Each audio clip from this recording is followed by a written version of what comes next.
Muito bem, amigos, que Deus abençoe a sua vida, ilumine o seu coração, a sua mente, em o nome do Senhor Jesus, a cada dia mais. Estamos aqui para compartilhar ao seu coração uma palavra de fé, aquilo que do Senhor temos recebido, na certeza que a palavra que Deus envia, ela não volta vazia, ela cumpre o propósito pelo qual o Senhor está enviando.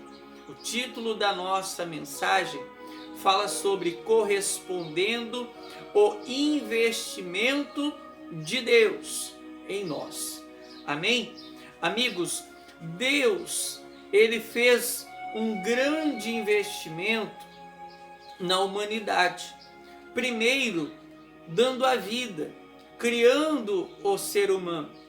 Mas uma vez que a humanidade foi criada, nós conhecemos a história, o homem e a mulher, a criação de Deus, virou as costas para a palavra do seu Criador. Negou a obediência em detrimento a obedecer a palavra da serpente, a palavra de Satanás. E ali a maldição entrou na humanidade e com ela a condenação. Mas Deus outra vez, ele veio a investir na salvação, na redenção do ser humano. Deus outra vez veio a trazer uma nova chance para a humanidade, através do Senhor Jesus, através do seu Filho unigênito. João 3,16 diz que Deus amou o mundo de tal maneira que deu seu Filho unigênito, para que todo aquele que nele crê não pereça, mas tenha a vida eterna. Ou seja, há um grande investimento da parte de Deus em cada um de nós.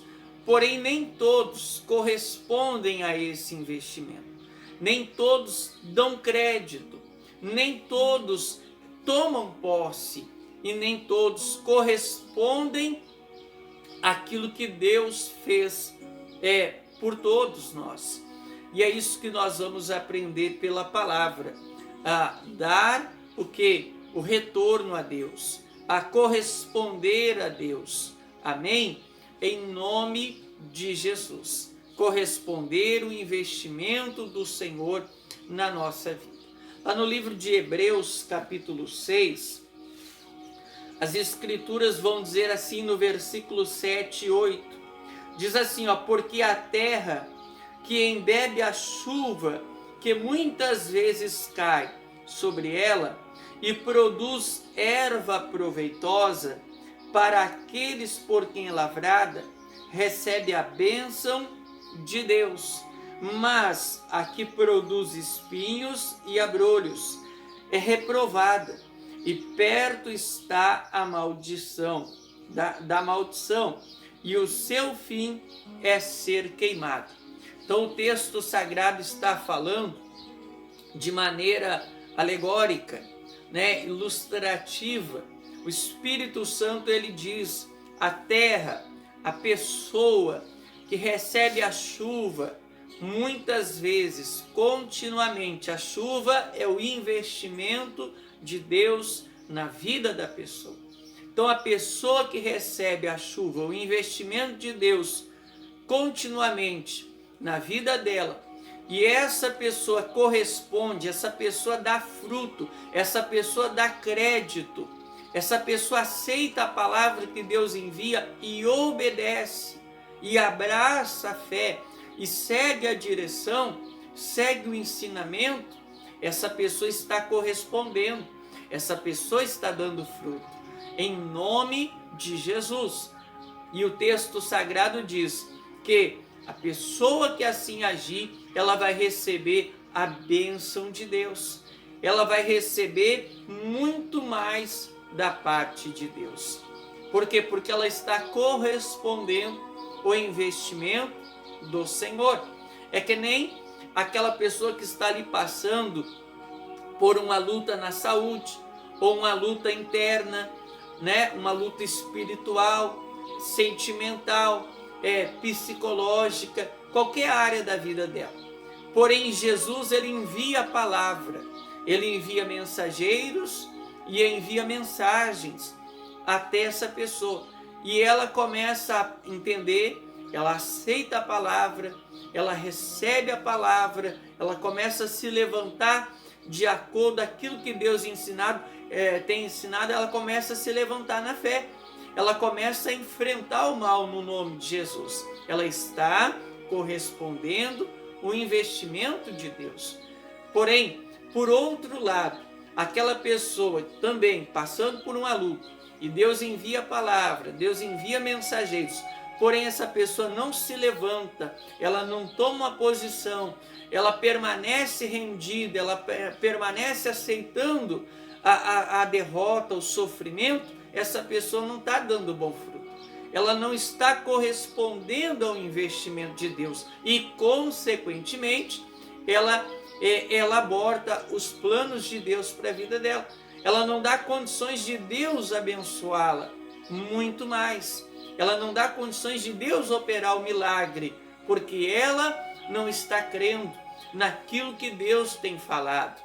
Ela não está aceitando com fé o que Deus tem dito. E, consequentemente, ela não consegue colher o resultado da fé, porque ela não está abrindo o coração para a palavra que gera fé, a palavra que Deus tem enviado. Então é importante, meus amigos, nós correspondemos àquilo que Deus tem falado conosco. Lá no versículo 8, vai dizer assim no versículo 8: mas a terra que produz espinhos e abrolhos é reprovada, e perto está da maldição, e o seu fim é ser queimado. Então a pessoa que produz espinhos e abrolhos é aquela pessoa que não corresponde ao investimento de Deus. Deus fala para ela não temer, mas ela vive aceitando o medo.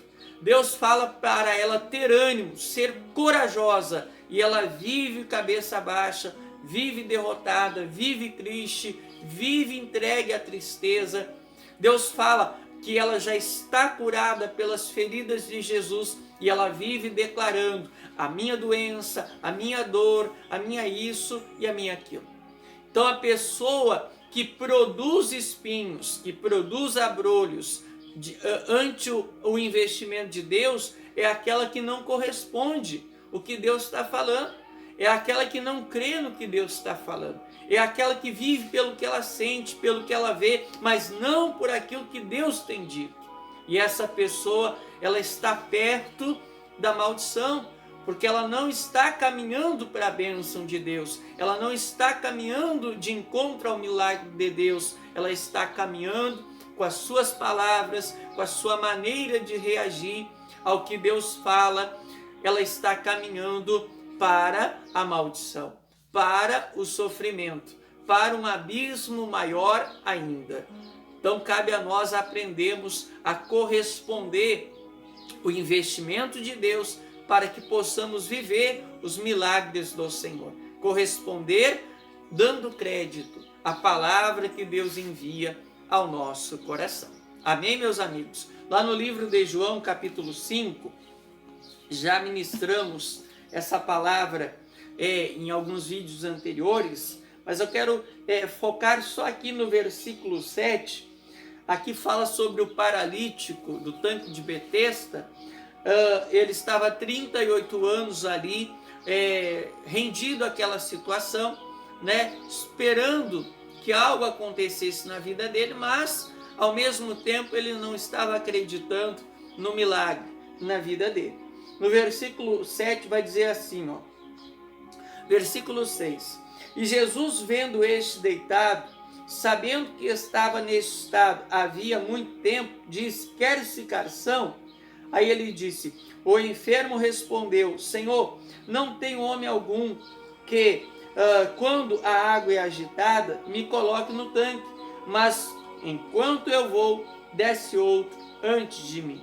Jesus lhe disse: levanta-te, toma tua cama e anda. E logo aquele homem ficou são, tomou a sua cama e partiu, e aquele dia era sábado. Então, meus amigos, aqui nós vemos que esse paralítico, ele estava paralítico há 38 anos, no seu exterior. Porém, dentro dele, a fé dele também estava paralisada, também estava paralítica, porque Jesus perguntou: queres ser curado? E a resposta que ele deu foi: ninguém me ajuda, eu não consigo, porque sempre que eu tento, outro toma o meu lugar. Então ele estava ali expressando uma fé derrotada, ele estava expressando decepção, frustração e ao mesmo tempo com um complexo muito grande de inferioridade. Ele estava expressando que ele estava rendido a viver daquele jeito, ele estava rendido ao sofrimento e ele estava consciente, no entendimento dele, de que ele nunca iria conseguir. Por quê? Porque ninguém ajudava, e sempre que ele tentava, outro conseguia na frente dele. Há pessoas, meus amigos, que mesmo dentro da igreja, mesmo ouvindo o evangelho, mesmo buscando ao Deus vivo, ouvindo a palavra do Deus vivo, elas estão com a fé paralisada, elas estão com a esperança paralisada, com o ânimo paralisado, de tal maneira que sempre que quando ela abre a boca, ela não profere a fé, ela não profere palavras de fé, ela não profere palavras de vida, ela só profere palavras de derrota, palavras de maldição, palavras de sofrimento, que as tem cativado no seu interior. Então a boca fala do que está cheio o coração. Quando estamos cheios da fé, nós vamos falar palavras de fé. Porém, quando estamos cheios ali de negativismo, de conformismo, nós vamos pronunciar palavras de derrota. Porém, Deus quer que aprendamos a limpar o nosso coração daquilo que não é dele e encher o coração nosso das palavras que vêm de Deus, correspondendo assim o investimento dele na nossa vida. Amém? No versículo 8, no finalzinho diz, no versículo 8, Jesus disse: levanta-te, toma a tua cama e anda. E logo aquele homem ficou são, ficou sarado. Quer dizer, quando uma palavra veio de Jesus, ele se levantou na vida, ele venceu, ele superou aquela situação que há 38 anos o mantia aprisionado, cativo àquele sofrimento. Então, quando a palavra vem de Deus, meus amigos, nós temos que abrir o coração, nós temos que aceitar ela, mas aceitá-la com fé e nos agarrar de espírito, alma e corpo aquilo que Deus nos fala, com todas as nossas forças, porque com a palavra de Deus vem também o poder do Espírito de Deus para operar o milagre em nós, para nos levantar na vida. Amém? Então, correspondamos o investimento do Senhor. Aquele homem estava esperando que alguém o ajudasse e em alguns momentos ele estava também lutando na força do braço, tentando alcançar o milagre. Porém, ninguém ajudava e quando ele tentava na força do braço, ele também não conseguia. Mas quando veio uma palavra de Deus que despertou a fé nele, ele se levantou.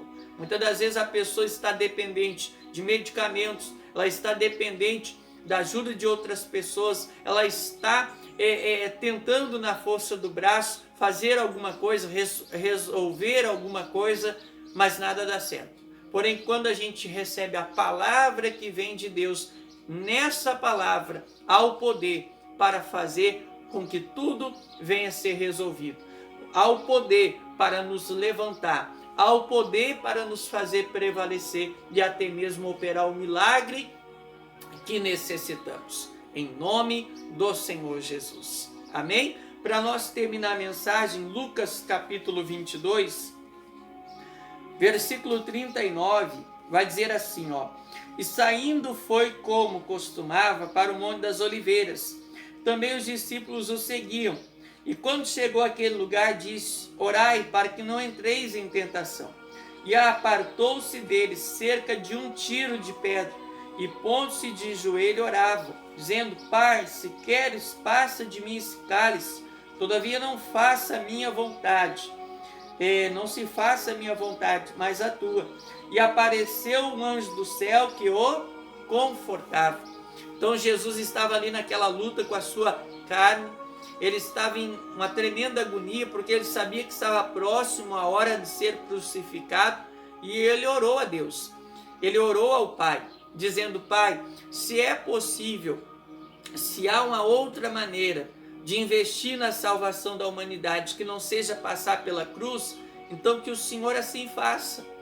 Mas não prevaleça esse desígnio, essa minha vontade natural, mas sim a vontade do Senhor. E nós sabemos que a vontade de Deus, o único caminho para investir na humanidade seria a crucificação e a ressurreição do Senhor Jesus. E assim foi.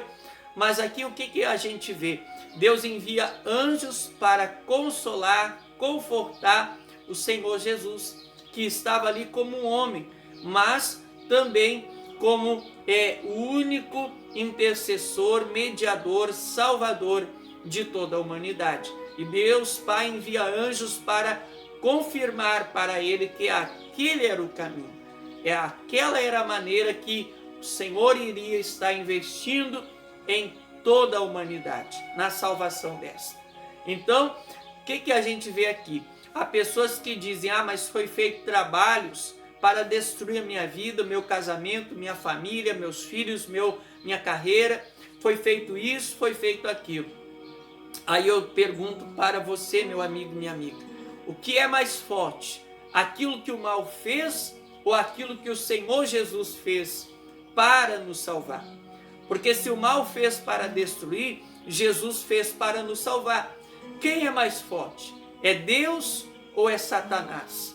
É o Senhor Jesus que morreu, sim, mas que ressuscitou, que triunfou sobre a morte, sobre o diabo, ou o diabo? Quem é mais forte? Qual é o trabalho que é mais forte? É claro que é o de Deus. Tanto é que Satanás no céu tentou tomar o lugar de Deus, o trono. E o que Deus fez? Deus ordenou ali aos anjos que ficaram fiéis que expulsassem Lúcifer e a terça parte que se corrompeu. Eles foram precipitados do céu ao mais profundo do abismo da terra. Então, meus amigos, Deus sempre prevaleceu, o bem sempre prevaleceu e prevalecerá, e assim também é nesse caso. Não importa o trabalho que foi feito no terreiro, no centro de macumba e de espiritismo, na encruzilhada, no cemitério, não importa o que tenha sido feito. O que Jesus Cristo fez para nos salvar é muito maior, é muito mais forte, é muito mais poderoso. E qualquer maldição é quebrada quando a pessoa aceita o sacrifício de Jesus e ordena no nome de Jesus que todo mal bata em retirada da vida dela. O mal tem que obedecer, porque ele reconhece que lá na cruz ele perdeu a chave, ele perdeu o controle, porque Jesus assumiu o controle de volta da humanidade para abençoar a humanidade. E todo aquele que crê no que Jesus fez tem o direito de ser liberto de todo o domínio das trevas e desfrutar de um novo começo, de uma nova vida e da salvação eterna com o Senhor Jesus. Amém, meus irmãos? Fico com essa palavra. Corresponda ao investimento de Deus. Ele foi muito grande, ele foi muito alto,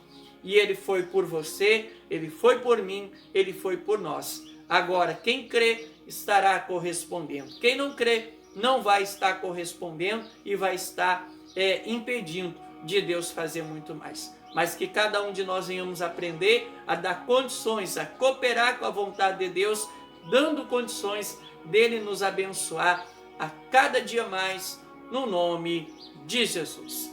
Deus abençoe, amigo, amiga, com essa palavra, e até a próxima, no nome do Senhor Jesus Cristo de Nazaré. Deus abençoe e graças a Deus.